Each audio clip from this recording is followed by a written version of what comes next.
이 세상이 생기기 전에는 무엇이 있었을까요? 시간도, 공간도, 빛도, 어둠조차 이름 붙여지지 않았던 그 순간. 그리스인들은 그것을 하나의 단어로 불렀습니다. 카오스. 우리가 흔히 혼돈이라고 번역하는 이 말은 사실 어지러운 난장판을 뜻하는 게 아니었습니다. 그것은 쩍 벌어진 틈, 텅 빈 공간을 뜻하는 말이었죠. 오늘 우리는 바로 그 텅 빈 틈에서 시작해서 신들의 전쟁을 거쳐 인간 영웅들이 신들의 세계에 발을 들이기까지 그리스 로마 신화라는 거대한 세계관을 처음부터 끝까지 훑어보려 합니다. 왜 그리스인들은 세상이 질서가 아니라 혼돈에서 시작됐다고 믿었을까요? 그리고 그 혼돈은 어떻게 코스모스, 즉 아름다운 질서로 변해갔을까요? 지금부터 시작합니다. 오늘 다루는 이야기는 크게 세 갈래로 흘러갑니다. 첫째, 태초의 카오스에서 신들의 계보가 어떻게 갈라져 나왔는지. 둘째, 3대에 걸친 신들의 권력 투쟁이 어떻게 완성된 코스모스, 즉 올림포스 체제로 귀결되는지. 셋째, 그렇게 완성된 세계 안에서 인간과 영웅들이 어떤 자리를 차지하게 되는지입니다. 하나의 거대한 세계관이 어떻게 층층이 쌓여 올라가는지 그 설계도를 함께 들여다보는 여정이라고 생각하시면 됩니다. 1부, 카오스, 태초의 틈. 헤시오도스가 기원전 8세기경에 쓴 신들의 계보라는 시가 있습니다. 그리스 신화의 창세기라고 할 수 있는 이 작품은 이렇게 시작합니다. 맨 처음 카오스가 생겨났다. 여기서 중요한 것은 카오스가 누군가에 의해 만들어진 것이 아니라 저절로 생겨난 것이라는 점입니다.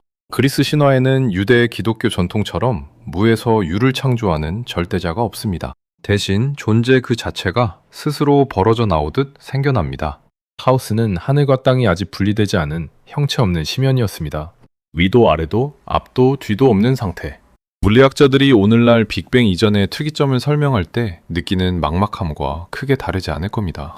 그런데 흥미로운 건 이 카오스에서 곧바로 몇몇 존재들이 태어난다는 사실입니다. 첫 번째는 가이아, 대지의 여신입니다. 그 다음은 타르타로스, 대지 깊은 곳의 공간입니다. 그리고 에로스, 사랑과 욕망의 원초적인 힘이 태어납니다. 여기서 에로스는 큐피드처럼 활을 든 귀여운 아기가 아니라 만물을 서로 끌어당기고 결합시키는 우주적인 힘 그 자체였습니다. 카오스라는 빈틈에서 대지가 생기고 그 대지들이 서로를 향해 끌리는 힘까지 함께 태어났다는 설정은 상당히 시적입니다. 혼돈은 단순한 무질서가 아니라 질서가 태어나기 위한 필수적인 전 단계였던 셈이죠. 카오스에게서는 또 다른 자식들도 태어납니다. 어둠의 신 에레보스와 밤의 여신 닉스입니다. 이 둘이 결합해서 낮의 신 헤메라와 대기의 신 아이테르를 낳습니다. 즉 밤에서 낮이 태어나고 어둠에서 빛이 태어나는 겁니다. 순서가 뒤바뀐 것처럼 보이지만 그리스인들에게는 자연스러운 발상이었습니다. 무언가가 존재하려면 먼저 그것이 아닌 상태, 즉 결핍이나 부재가 선행해야 한다고 본 거죠. 어둠이 있어야 빛의 의미가 성립하고 밤이 있어야 낮이 소중해집니다. 이처럼 태초의 신들, 그러니까 카오스와 그 직계 자손들은 인격을 가졌다기보다는 우주의 근본 원리에 가까운 존재들이었습니다. 2부, 코스모스, 질서의 탄생. 그리스어 코스모스는 원래 질서, 장식, 화장을 뜻하는 말이었습니다. 오늘날 화장품을 코스메틱이라고 부르는 것도 여기서 나온 겁니다. 그리스인들에게 우주란 그냥 존재하는 공간이 아니라 아름답게 정돈된 하나의 작품이었습니다. 카오스가 코스모스로 바뀌는 과정, 그것이 바로 그리스 신화 전체를 관통하는 핵심, 줄거리입니다. 여기서 잠깐, 카오스와 코스모스라는 개념이 훗날 철학자들에게 얼마나 큰 영향을 미쳤는지 짚고 넘어갈 필요가 있습니다. 피타고라스 합파는 우주가 수학적 비례로 이루어진 코스모스라고 주장했고, 플라톤은 저서 티마이오스에서 조물주 데미우르고스가 형체 없는 진료, 즉 카오스적인 상태에 이데아의 형상을 부여함으로써 코스모스를 만들었다고 설명했습니다. 다시 말해 그리스 신화 속 카오스에서 코스모스로의 이행이라는 서사 구조는 이후 그리스 철학이 우주를 설명하는 기본 틀 그 자체가 됩니다. 혼돈에서 질서로, 무형에서 유형으로. 이 도식은 신화의 언어에서 철학의 언어로, 그리고 훗날 과학의 언어로까지 형태를 바꿔가며 살아남습니다. 오늘날 우주론에서 빅뱅 이후 초기 우주의 무질서한 플라스마 상태가 점차 별과 은하라는 들써잡힌 구조로 응축되어 갔다고 설명하는 방식과 카오스에서 가이아와 우라노스, 그리고 올림포스 체제로 이어지는 신화적 서사는 놀라울 정도로 닮아 있습니다. 인간은 언제나 무질서에서 질서가 태어나는 이야기를 통해 세상을 이해하려 했던 셈입니다. 가이아는 홀로 우라노스, 즉 하늘을 낳습니다. 그리고 우라노스와 결합해 피탄이라 불리는 거대한 신족들을 낳습니다. 오케아노스, 크로노스, 레아, 테미스 같은 이름을 들어보셨을 겁니다. 그런데 우라노스는 자기 자식들이 두려운 나머지 이들을 가이아의 몸속, 즉 땅속 깊은 곳에 가둬버립니다. 고통에 신음하던 가이아는 막내 아들 크로노스에게 낫을 쥐어주며 복수를 부탁합니다. 크로노스는 아버지 우라노스를 거세하고 하늘의 자리를 빼앗습니다. 이 장면은 프란시스코 고야를 비롯한 수많은 화가들에게 영감을 준 신화에서 가장 잔혹하면서도 상징적인 장면입니다. 낡은 질서가 새로운 질서에게 자리를 내주는 순간이죠. 그런데 역사는 반복됩니다. 크로노스 역시 자기 자식이 자신을 몰아낼 거라는 예언을 듣고 태어나는 자식들을 차례로 삼켜버립니다. 헤스티아, 데메테르, 헤라, 하데스, 포세이돈이 모두 아버지 뱃속으로 들어갑니다. 아내 레아는 마지막 아이만은 지키기로 결심합니다. 크레타섬 동굴에 아기를 숨기고 대신 강보에 싼 돌덩이를 크로노스에게 먹입니다. 그렇게 살아남은 아이가 바로 제우스입니다. 3부 티타노마키아, 신들의 대전쟁. 성인이 된 제우스는 지혜의 여신 메티스의 도움을 받아 크로노스에게 약을 먹여 삼켰던 형제 자매들을 토해내게 만듭니다. 그렇게 헤스티아, 데메테르, 헤라, 하데스, 포세이돈이 다시 세상에 나옵니다. 이들 6 형제 자매는 곧바로 아버지 세대인 티탄족과 10년에 걸친 전쟁을 벌입니다. 이것이 바로 티타노마키아입니다. 전쟁은 쉽게 끝나지 않았습니다. 제우스는 대지 깊은 곳 타르타로스에 갇혀있던 외눈박이 거인 키크롭스와 개의 팔을 가진 헤카톤 케이레스를 풀어줍니다. 키클록스는 감사의 표시로 제우스에게 천둥과 번개를, 포세이돈에게 삼지창을, 하데스에게 투명 투구를 만들어줍니다. 이 무기들로 무장한 올림포스 신들은 마침내 티탄족을 물리치고 패배한 티탄들을 다시 타르타로스 깊은 곳에 가둬버립니다. 아버지가 자식을 가두고 자식이 아버지를 가두는 이 순환 구조. 그리스인들은 이것을 통해 무엇을 말하고 싶었던 걸까요?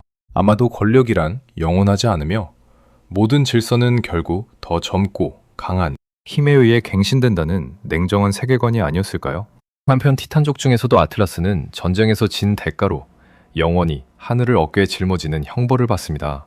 오늘날 지도책을 아틀라스라고 부르는 것도 하늘을 떠받친 아틀라스의 모습이 훗날 지도책 표지 그림으로 자주 쓰였기 때문입니다. 반면 모든 티탄이 벌을 받은 것은 아니었습니다.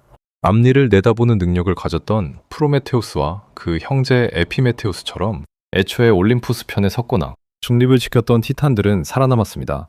이렇게 살아남은 티탄의 후손들이 훗날 인간의 문명과 밀접하게 얽히게 됩니다. 전쟁이 끝난 뒤 세 형제는 제비뽑기로 세상을 나눕니다. 제우스는 하늘을, 포세이돈은 바다를, 하데스는 지하 세계를 다스리게 됩니다. 대지와 올림포스 산은 셋이 공유하는 공간이 되죠. 이렇게 해서 비로소 우리가 아는 12 올림포스 신들의 체제, 즉 코스모스가 완성됩니다. 카오스에서 시작해 3대에 걸친 권력 다툼 끝에 도달한 질서. 그리스 신화의 첫 장은 이렇게 마무리됩니다. 4부 올림포스, 완성된 질서의 초상. 이제 완성된 코스모스를 한번 들러볼까요? 제우스는 하늘과 번개를 다스리는 신들의 왕입니다. 그의 아내이자 누나인 헤라는 결혼과 가정의 수호신이지만 동시에 남편의 끝없는 외도 때문에 신화 곳곳에서 무서운 복수의 화신으로 등장합니다. 포세이돈은 바다와 지진의 신이며 성격이 급하고 다혈질이라 인간들에게 자주 재앙을 내립니다. 하데스는 올림포스의 신에는 포함되지 않는 저승의 왕이며 지하 세계에 머무를 뿐 지상의 일에는 잘 관여하지 않는 신입니다. 지혜와 전쟁의 여신 아테나는 제우스의 머리에서 완전 무장한 채로 태어났다는 독특한 탄생 신화를 가지고 있습니다. 태양과 예언, 음악과 의술을 담당하는 아폴론과 그의 쌍둥이 누이이자 사냥의 여신 아르테미스는 레토라는 티탄 여신에게서 태어났습니다. 미와 사랑의 여신 아프로디테는 우라노스가 거세될 때 바다에 떨어진 신체 일부에서 거품과 함께 태어났다는 다소 충격적인 탄생 설화를 갖고 있습니다. 대장장이신 헤파이스토스는 못생기고 다리를 절었다는 이유로 어머니 헤라에게 올림포스 산에서 내던져졌지만 훗날 누구도 따라올 수 없는 손재주로 신들의 무게와 보물을 만들어내며 자신의 가치를 증명합니다. 전쟁의 신 아레스, 전령의 신 헤르메스, 곡물의 여신 데메테르, 화로의 여신 헤스티아까지 더하면 비로소 올림포스 12신의 초상이 완성됩니다. 여기서 주목할 점은 이 신들이 인간보다 훨씬 강력하지만 결코 완벽하지 않다는 사실입니다. 질투하고 바람 피우고 싸우고 복수합니다. 그리스인들은 신을 도덕적으로 완전 무결한 존재로 그리지 않았습니다. 오히려 인간의 감정과 욕망을 극대화한 존재로 그렸죠. 이것이 그리스 신화가 수천 년이 지난 지금까지도 인간적으로 느껴지는 이유입니다. 올림포스 체제를 완성하는 데는 12신 말고도 중요한 조연들이 있습니다. 운명의 새 여신 모이라이는 인간의 생명줄을 잡고 길이를 재고 마침내 가위로 끊어버립니다. 흥미로운 건 제우스조차 이 모이라이가 정한 운명을 함부로 뒤집지 못한다는 설정입니다. 심지어 신들의 왕도 거스를 수 없는 규칙이 존재한다는 것. 이것이야말로 완성된 코스모스가 얼마나 정교한 위계 질서를 가지고 있는지를 보여줍니다. 예술과 학문을 관장하는 9명의 무사히, 즉 뮤즈 여신들도 빼놓을 수 없습니다. 서사시, 역사, 비극, 희극, 음악, 춤, 사랑의 시, 찬가, 천문학까지 인간의 지적 활동 하나하나에 담당 여신이 배정되어 있었다는 사실은 그리스인들이 문명과 예술을 얼마나 신성한 영역으로 여겼는지를 잘 보여줍니다. 이렇게 크고 작은 신들이 촘촘하게 자기 역할을 맡아 돌아가는 체계, 그것이 바로 완성된 코스모스의 실체였습니다. 5부, 인간의 탄생과 신들의 개입. 질서가 잡힌 코스모스 안에서 인간은 어떻게 등장했을까요? 신화에 따르면 인류는 여러 차례 만들어지고 사라졌습니다. 헤시오도스는 황금 종족, 은종족, 청동 종족, 영웅의 종족, 그리고 지금 우리가 속한 철의 종족까지 5시대에 걸쳐 인간이 창조되고 소멸했다고 전합니다.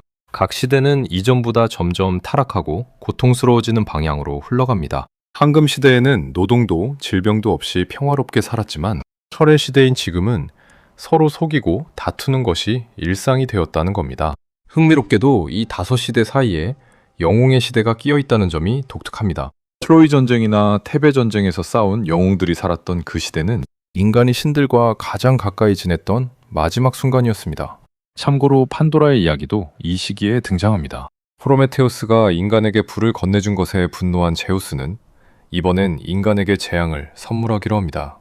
대장장이 신 헤파이스토스를 시켜 진흙으로 아름다운 여성 판도라를 빚게 하고 온갖 신들이 그녀에게 매력과 재주를 하나씩 나눠줍니다. 그리고 판도라에게 절대 열지 말라는 항아리 혹은 상자를 함께 건네줍니다. 물론 호기심을 이기지 못한 판도라는 결국 뚜껑을 열고 그 안에 담겨있던 질병과 고통과 슬픔이 세상에 퍼져나갑니다.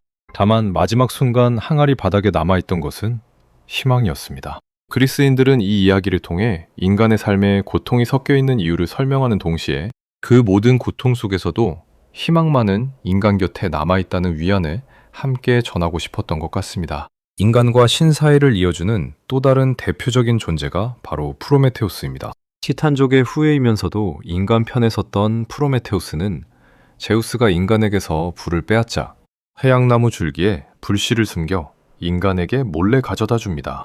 이 일로 분노한 제우스는 프로메테우스를 코카서스 산 바위에 사슬로 묶어놓고 매일 독수리가 그의 간을 쪼아먹게 하는 형벌을 내립니다. 간은 밤마다 재생되어 그 고통은 영원히 반복됩니다.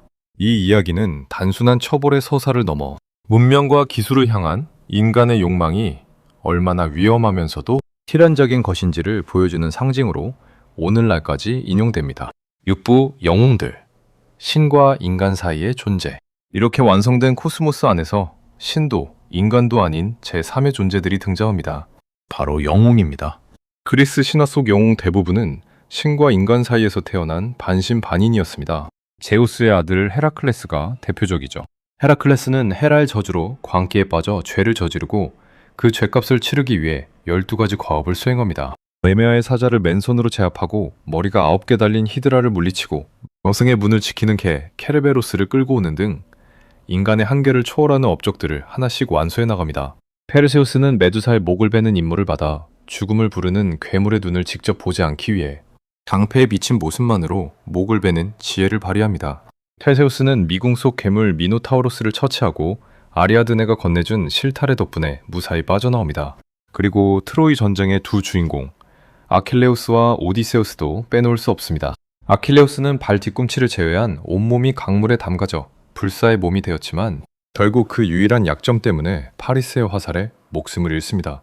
오디세우스는 트로이 전쟁이 끝난 뒤 10년에 걸쳐 고향으로 돌아가는 여정에서 외눈박이 거인 키클롭스, 마녀 키르케, 그리고 세이렌의 노래 같은 온갖 시련을 지혜로 극복해냅니다. 이아손과 아르고 원정대의 이야기도 그리스인들에게는 빼놓을 수 없는 모험담이었습니다. 이아손은 황금 양털을 되찾기 위해 그리스 전역의 영웅들을 모아 아르고호라는 배를 타고 흑해 끝까지 항해합니다. 헤라클레스, 오르페우스, 카스토르와 폴룩스 같은 당대 최고의 영웅들이 한 배에 모였다는 설정 자체가 마치 오늘날의 어벤져스 같은 그림을 그려냅니다. 벨레로폰 역시 흥미로운 인물인데 날개 달린 말 페가수스를 길들여 불을 뿜는 괴물 키메라를 처치합니다. 하지만 벨레로폰은 자신의 성공에 취해 페가수스를 타고 올림포스 산까지 오르려는 오만을 부리다가 제우스의 벌을 받고 추락합니다. 이 이야기는 그리스 신화에서 반복적으로 등장하는 휴브리스, 즉 인간이 신의 영역을 넘보는 오만함이 얼마나 위험한지를 경고하는 대표적인 사례입니다. 영웅들이 특별한 이유는 이들이 신들의 세계와 인간의 세계 사이에서 다리 역할을 하기 때문입니다. 신들처럼 초인적인 힘을 지났지만 인간처럼 죽음을 피할 수 없습니다. 그래서 영웅의 이야기에는 언제나 비극이 함께합니다. 완성된 코스모스는 이렇게 신, 영웅, 인간이라는 세 층의 존재가 서로 얽히며 돌아가는 정교한 질서였던 셈입니다. 그리고 이 질서 안에서 인간의 위치는 명확했습니다. 신을 흉내낼 수는 있지만 신이 될 수는 없고 신에게 사랑받을 수는 있지만 신과 동등해질 수는 없다는 것. 그 경계를 넘으려는 순간 코스모스는 가차없이 그 오만을 응징합니다. 7부 로마로 건너간 신화. 그리스가 로마에 정복된 이후 놀랍게도 문화적으로는 로마가 그리스에 정복당합니다. 로마인들은 그리스 신화 체계를 거의 그대로 받아들이면서 신들의 이름만 라틴어로 바꿉니다. 제우스는 유피테르, 헤라는 유노, 포세이돈은 넵투누스, 아레스는 마르스, 아프로디테는 베누스, 헤르메스는 메르쿠리우스가 됩니다. 재미있는 점은 원래 로마에는 성격이 훨씬 소박하고 농경과 관련된 토착신들이 있었는데 그리스 신화가 들어오면서 이 신들이 그리스 신들의 화려한 서사를 흡수하게 됐다는 겁니다. 예를 들어 원래 로마의 마르스는 농업과 봄을 지키는 신이었지만 그리스의 전쟁신 아레스와 동일시되면서 점차 전쟁신으로서의 성격이 강해집니다. 로마인들에게 마르스는 아레스보다 훨씬 존경받는 신이었는데 로마 건국 시조 로물루스가 바로 마르스의 아들이라고 전해지기 때문입니다. 로마인들은 여기에 자신들만의 이야기를 하나 더 얹습니다. 트로이가 함락될 때 살아남은 왕자 아이네이아스가 이탈리아로 건너가 로마 문명의 씨앗을 뿌렸다는 서사시 베르길리우스의 아이네이스가 바로 그것입니다. 아이네이아스는 여신 베누스의 아들이자 트로이의 영웅으로 패망한 조국을 뒤로하고 새로운 나라를 세우라는 신탁을 받아 지중해를 떠돕니다. 카르타고의 여왕 디도와의 비극적인 사랑, 저승을 방문해 아버지의 영혼을 만나는 장면 등 아이네이스는 호메로스의 서사시들을 의도적으로 오마주하면서도 로마만의 사명감을 불어넣은 작품입니다. 요컨대 로마인들은 자신들이 그리스 문명의 계승자일 뿐 아니라 트로이 전쟁이라는 신화적 사건의 직접적인 후예라고 주장하고 싶었던 겁니다. 패배한 트로이의 후손이 결국 지중해를 제패하는 대제국을 세운다는 서사는 로마 황제들에게 더없이 매력적인 정치적 신화였습니다. 실제로 로마의 초대 황제 아우구스투스는 자신이 아이네이아스의 아들 율루스의 후손이라 주장하며 자기 가문 율리우스 시족의 신성한 혈통을 정당화하기도 했습니다. 이처럼 로마인들은 그리스 신화라는 기존의 코스모스를 그대로 수입하는 데 그치지 않고 그 질서 안에 자기 자신을 위한 자리를 하나 더 만들어 넣었습니다. 신화란 단순히 과거의 이야기가 아니라 현재의 권력과 정체성을 정당화하는 살아있는 도구였다는 사실을 로마의 사례가 잘 보여줍니다. 그리스 로마 신화의 세계관을 한 문장으로 요약하자면 이렇습니다. 텅 빈 틈에서 시작해 3대에 걸친 권력 투쟁을 거쳐 신과 인간과 영웅이 서로 얽히는 정교한 질서로 완성되어가는 이야기. 그리스인들이 왜 굳이 세상의 시작을 완벽한 질서가 아니라 혼돈으로 그렸는지 생각해보면 답은 의외로 단순할지도 모릅니다. 질서란 원래부터 주어진 것이 아니라 끊임없는 투쟁과 갈등 속에서 힘겹게 쟁취해낸 결과라는 것. 그리고 그렇게 만들어진 질서조차 완벽하지 않으며 신들마저 질투하고 다투는 불완전한 존재라는 것. 완벽하지 않은 질서. 그럼에도 끝내 무너지지 않고 유지되는 질서. 그리스인들은 이 모순 속에서 오히려 인간의 삶과 닮은 진실을 발견했던 것이 아닐까요? 어쩌면 이것이야말로 그리스 신화가 수천 년이 지난 오늘날까지도 우리에게 깊은 울림을 주는 이유가 아닐까요? 그런데 여기서 한 가지 짚고 넘어가야 할 것이 있습니다. 그리스 신화 속 코스모스는 한 번 완성된 뒤 영원히 고정된 질서가 아니었다는 점입니다. 신들은 여전히 서로 다투고 인간과 얽히고 때로는 자신들이 만든 질서를 스스로 위협합니다. 트로이 전쟁만 해도 결국 신들 사이의 자존심 싸움에서 시작되어 수많은 인간의 목숨을 앗아간 사건입니다. 파리스가 세 여신 중 누가 가장 아름다운지를 심판해야 했던 그 유명한 사과 사건에서부터 10년에 걸친 전쟁과 영웅들의 비참한 귀향까지 완성된 코스모스 안에서도 혼돈의 씨앗은 언제든 다시 싹틀 수 있었습니다. 어쩌면 그리스인들이 진짜로 하고 싶었던 이야기는 이것일지도 모릅니다. 카오스와 코스모스는 한 번의 사건으로 끝나는 것이 아니라 세상이 존재하는 한 영원히 반복되는 긴장 관계라는 것. 질서는 늘 혼돈의 위협 속에 놓여 있고 혼돈은 언제나 새로운 질서로 수렴할 가능성을 품고 있다는 건 말이죠. 이 세계관은 단순한 옛날 이야기를 넘어 서양 문명 전체의 사고방식에 깊은 흔적을 남겼습니다.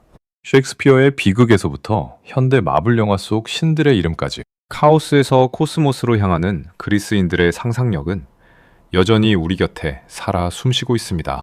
여러분은 카오스와 코스모스 중 어느 쪽이 더 인간의 본성에 가깝다고 생각하시나요? 질서를 갈망하는 우리 안에도 사실은 태초의 혼돈이 여전히 꿈틀거리고 있는 건 아닐까요? 청취해 주셔서 감사합니다.